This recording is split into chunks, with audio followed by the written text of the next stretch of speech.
Back on the Young Turks, we have a great guest for you guys now. Sebastian Jones wrote The Lobbying Media Complex for the Nation, and I love this story. Sebastian, welcome to the Young Turks.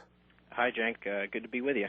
All right, great to have you here. You know, what I want to do, Sebastian, is start with examples so people get a sense of what you're talking about when you say the lobbying media complex. I'd like to, if you have it in front of you, I don't know if you do, but I'd love to start with the example of Ron Christie. And who he is, and what he gets on air to say, and why he winds up saying it, and how he's identified. So tell us first who Ron Christie is. Right. So Ron Christie now runs his own government policy consulting outfit, but per the example in the piece, he used to work at this place called DC Navigators, which is a Republican-leaning lobbying firm in D.C. that's now called Navigators Global. And for a couple of years, he worked as a lobbyist for AIG. And right in the middle of September, he made an appearance on Hardball, which we cite in the piece, where he spoke very favorably about Hank Paulson's handling of the bailout of AIG. Now, what viewers didn't know when this was going on was that he had actually been for several years working on AIG's tab for this lobbying firm. And I mean, I think that's basically one of the representative examples of this kind of practice. And let me let the audience in on one other important fact here. So Ron Christie gets on there as a Republican strategist. They never identify why he's actually on there. He says, quote, "We need to move beyond anger, frustration, and hysteria," and argues for AIG getting the money, right? Because it would be hysterical not to give AIG the money. Now, why does Ron Christie think that? DC Navigators that Sebastian just alluded to, AIG paid DC Navigators $590,000. Okay, so they take our money, then they hire lobbyists and representatives like Ron Christie to go on air and say about how we need to give them money. Okay, so this is how the circle works. Now, the thing is, Sebastian, I don't really blame Ron. I mean, some people make a living playing baseball, some people make a living selling their bodies, and some people make a living selling their soul. Okay, that's what he does, right? Isn't the real problem with the media, who misleads the people by putting this guy on, pretending he's some sort of neutral source? Right. Well, actually, let me jump in there and just say that that the hysteria quote, I think, was actually from this other guy who was on as a Democratic strategist named Bernard Whitman. And so, I mean, it shows you how confusing it becomes, because there are all these guys who are basically towing the same line on AIG, and which is not for them to say directly that AIG is the greatest company ever or things like that. It's more sort of to tone down the public reaction to it, to say, let's not get too angry.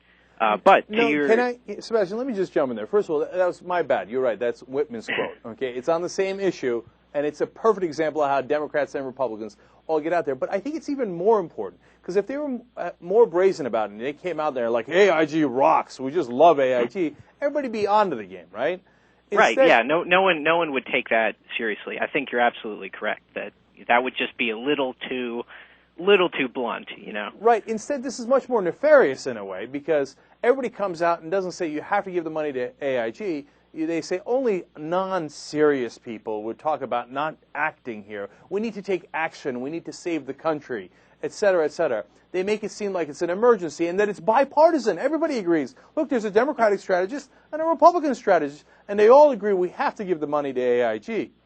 So now, you know what? Actually, before I come back to my original question to you about how it's the media's fault, I want to talk a little bit more about Democrats, because you got Dick Gephardt, you got Tom Daschle. These are not minor players. These are major, major players. Tell us about the scam they run.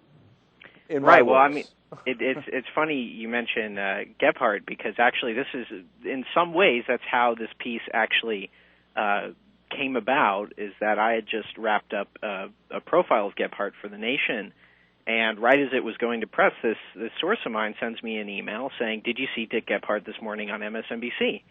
And I had not seen him on MSNBC, but I went back to see it, and And as I had just spent about a month and a half sort of learning, Dick Gebhardt runs a lobbying firm after having left Congress that does a lot of work for health insurance companies, for pharmaceutical companies, for their trade groups. And so he's definitely, and of course they're paid to do this, so he's definitely got an angle when it comes to healthcare reform policy.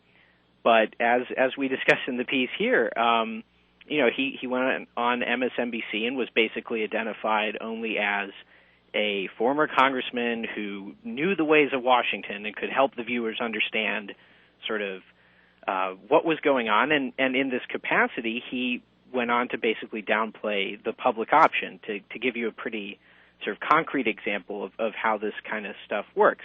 And then, of course, there's also Tom Daschle, who has received some attention in the media, I think, in the last couple months for his dual roles as a informal White House advisor and a formal on the payroll advisor of insurance companies. And he, too, would appear on television programs with, very little, if any, mention that, he worked for lobbying firms or that he had clients who had interests in this policy. There was only one occasion that someone actually brought it up on MSNBC. But every other time, including during Meet the Press appearances, he was treated as if he was simply this objective former congressman who was there to give his sort of unbiased analysis of what was going on in the policy debate. And what Daschle does, in my mind, is even worse, because he doesn't technically register as a lobbyist. He just says he's an advisor, et cetera. And then he goes on television and says, oh, I like the public option. It's great. It's great. And then secretly works behind the scenes to make sure that it gets killed, right? So he pays lip service. It's more deceiving. It's a higher level of deception. At least the Republicans are pretty out front about it. I mean, you have, in the beginning of your article, you talk about Tom Ridge, former Republican governor of Pennsylvania, of course, head of Homeland Security, goes on MSNBC and says that we have to, the way to solve energy problems is to create more nuclear power plants. What he doesn't tell you is that he's serving on the board of Exelon to the tune of $530,000, and Exelon is the largest nuclear power company in the country. So that leads me back to my original question. So you got these Democrats and Republicans both doing this. It's brazen, it's obvious, but yet, understated because it's obvious to the people paying attention, but not obvious to the people that are watching at home. And the reason it's not obvious to the people watching at home is because the media plays ball and they go along with it. So aren't they the primary culprits here? Yeah, no, I agree with you in that. They're essentially the enablers, and one of the really amazing things actually that I found out in reporting this piece was that first off, a lot of these guys, it's not very difficult to figure out where they work. I mean, we're talking here, under a minute of Google searching will, for most of these cases, let you know pretty much all you need to know about, their clientele or that they work for a certain lobbying firm or things like that. And additionally, some of these guys actually go to the networks and are very upfront with them and say, here are my clients. And as far as they're concerned, that is the ethical way to approach it. You inform the network, and then they decide what information to put up on TV. And when you know that, it's very hard to understand why the networks, if in some cases they're even confronted with this information, why they choose not to put it on.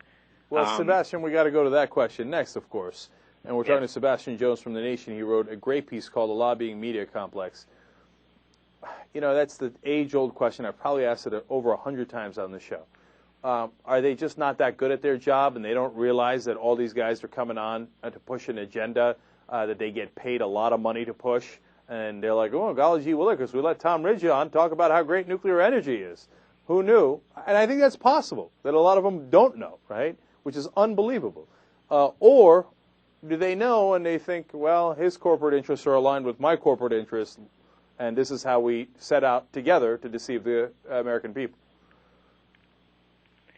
Right, and to that point, I think the media really doesn't have a lot of room to make excuses. And I think sort of the case example of this, if you could whittle it down to one person who represents maybe an answer to the question you're asking, is the case of Barry McCaffrey, who, as far back as 2003, the Nation had reported on his sort of simultaneous work as a military analyst on TV and as an advisor, consultant to defense contractors.